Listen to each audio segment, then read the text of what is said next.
전자공학과 가시면은 이 관련 내용을 배우실 겁니다. 수능에서 나오는 이런 지문들은요, 여러분들이 이제 대학 전공에서 상황들에 대한 것들을 예시로 다 들어주고 있어요. 없는 것들을 만들어내는 게 아닙니다. 대학 가시면은 신호 처리할 때 27번 관련된 내용을 배우시게 될 겁니다. 그래서 여기 나와 있는 이 2라는 얘기는 뭐냐면요, 평균 제곱 오차라고 나와 있지.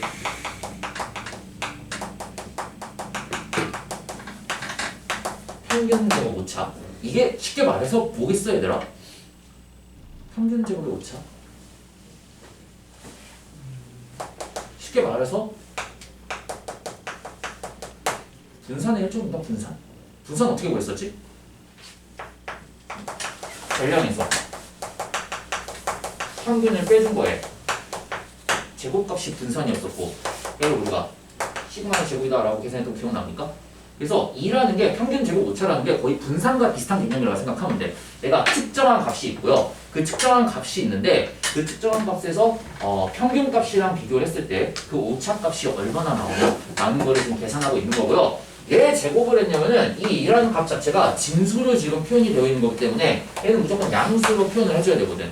그러려면은 우리가 제곱을 한번 해준 상태가 돼야 양수가 보장이 되니까 평균 제곱 오차라는 단위를 사용하는 겁니다. 자, 문제 보죠, 한번. PA랑 PB가 있어요. 압축 B에 대한 걸 지금 나와 있는데, PA를 계산하면은, 이런 걸 계산할 때는 이렇게 한번 뭐라고 그랬지? PA는 20로그 255에 마이너스 로그 A에 대한 평균 제곱 오차가 됐다. 이렇게 우리가 두고, 그 다음에 B에 대한 최대 신호대 잡음비. 최대 신호대 잡음비. 이것도 또 계산하는 거 되게 재밌을 것 같지 않냐? 최대 신호대 잡음비. 말이 어렵잖아. B잖아. 어떻게 계산한 거겠어? 최대 신호대 잡음비. 뭔지 모르겠지만 신호가 이렇게 들어와. 신호가 이렇게 들어와.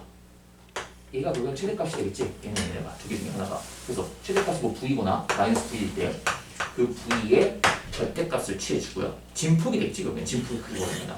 거기에서 뭐라 그랬죠? 잡음비? 뭐 노이즈가 막 이렇게 나오겠네요. 노이즈가 막 짜글짜글 울리거나 노이즈가 이거에 대해서 그럼 그 노이즈에 대한 값들을 이렇게 나눠주면 되겠죠. 뭐 이런 식으로 표현을 하겠다는 거야. 그 말이 있는 게 한글말로 다 써있는 거야. 최대 신호 대 잡음비. 최대 신호를 잡음으로 나눈 비율이라는 뜻이야. 이게. 그럼 이게 어떤 게 제일 좋은 거겠어요, 얘들아? 자, 생각해보면 최대 신호 대 잡음비가 클수록 좋은 거겠어? 작은 게 좋겠어? 작을수록? 클수록 좋은 거지. 클수록 더 어떻게 되는 거야? 내가 압축을 하더라도 더 원본 화질과 비슷하게 보인다는 거지. 이게 크면 클수록 더 좋은 거겠죠. 잡으면 어떻게 된다는 거겠어? 얘가 일정한 잡음하에 잡음이 커지는 거겠지. 그러면 화질이 저하가 생기는 거겠지. 그렇죠? 이게 상황들이 다 이렇게 들어가 있는 거야. 왜냐면 이거 출제하시는 분들이 다 누구니까. 내가 보기에는 이 2014년도 11월 대수능을 출제하신 교수님 중에 이 신호처리 연구하시는 전자공학과 교수님이 들어가신 것 같아. 왜냐면 교수님들은 자기가 공부하는 분야 말고는 다른 분야에 대해서 아예 관심이 없어. 그래서 신호처리 전공하시는 정작가 교수님이 여기에 들어가신 것 같아요. 이 문제를 출제하시고 담당하셨던 것 같아요. 보통 교수님들 한 분당 한 문제 정도 담당하시는 걸로 알고 있어요. 한두 문제 정도. 네. 그래서 그 교수님이 이거를 만들어내신 거예요. 자기가 연구하는 분야에 대해서. 그때 연구 당시 분야가 뭐 사진 처리, 압축 기술, 이런 신호 처리 관련된 거, 이런 뭐 소프트웨어 같은 거 연구하고 계셨나 봐. R집 있잖아. RC 같은 거. 너네 사진 파일 여는 거. 그런 게 다 이런 거 응용하는 기술이에요. 신호 처리. 자, 그래서 PB를 우리가 계산하게 되면 아무튼 20로그 255에 마이너스 로그 2B가 됩니다. 자, 지금 구하고자 하는 게 뭐냐면요. PA 빼기 PB를 구하라고 그랬으니까 PA에서 PB를 그냥 빼게 되면은 20로그 255 값이 그냥 없어져 버려. 그럼 PA 빼기 PB를 계산을 했더니요. 얘가 마이너스 로그 2A에 그 다음에 뺀 거에 뺀 거니까 더하기 로그 2의 B가 되겠네요. 그럼 우리가 앞으로 밑이 10인 거는 상용 로그인데 걔를 생략해서 표현한다고 그랬어. 앞으로 10이라고 친절하게 안 줘. 그냥 생략돼 있으면은 너네가 알아서 밑이 10인 상용 로그구나. 그럼 얘는 계산을 해주게 되면은 로그에 이 B를 진수를 2A로 나눠준 게 되겠네요. 그럼 우리는 요거 값이 얼마인지만 찾아내면 되는데 문제 조건에서 이런 게 있네. 이 B가 100배에 2a가 된다. 그래서 2a분의 2b가 100이라서 얘는 로그 100이 되겠네요. 어떻게 되죠? 얘는 로그 10의 제곱이니까 2가 된다라고 이렇게 쓸 수가 있네요. 됐습니까? 그럼 누가 더 좋은 거야, 얘들아? 최대 신호대 잡음비를 봤을 때 누가 더 좋은 겁니까? A가 더 좋은 거지. A가 더 잡음비가 크잖아. 최대 신호대 잡음비. 분신호 처리했을 때 얘가 더 화질이 좋게 나오겠네. 용량도 그만큼 크게 나오지 않겠습니까? 그러면은 뭔가 계산을 했을 때 평균 제곱 오차도 근데 문제가 뭐냐면은 2B가 100배가 더 크네. 그러니까 제곱 오차가 더 크잖아. 2B가 100배가 더 크지. 오류가 그만큼 많다라는 거야. 많이 깨졌다라는 소리겠지.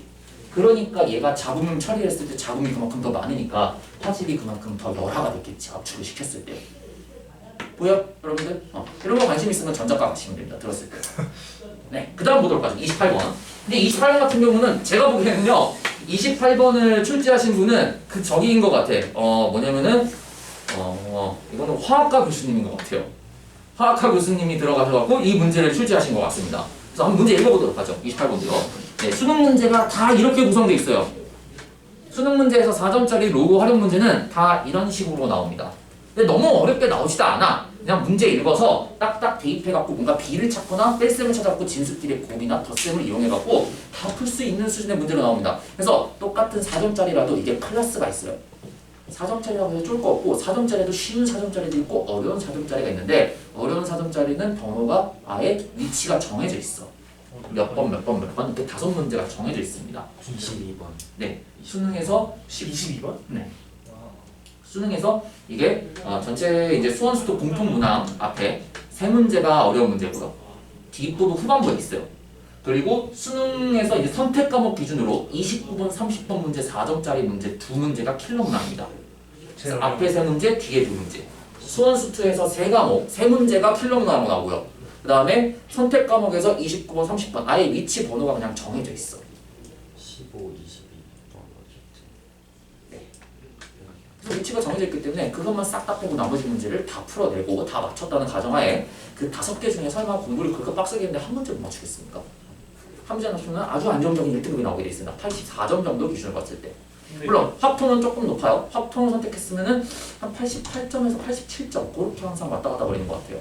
3문제 정도 틀려야 1등 나옵니다. 문과 기준으로 합통을 선택을 했다면. 근데 미적분 선택을 했을 때는 보통 평상적으로 한 84점에서 86점 정도 나온다면은 점수 기준으로 봤을 때 필러 문항 5개 중에서 그러니까 4개를 틀리고 1개를 다 맞췄다는 가정하에 나머지 문제 다 맞추면 1등급 나옵니다.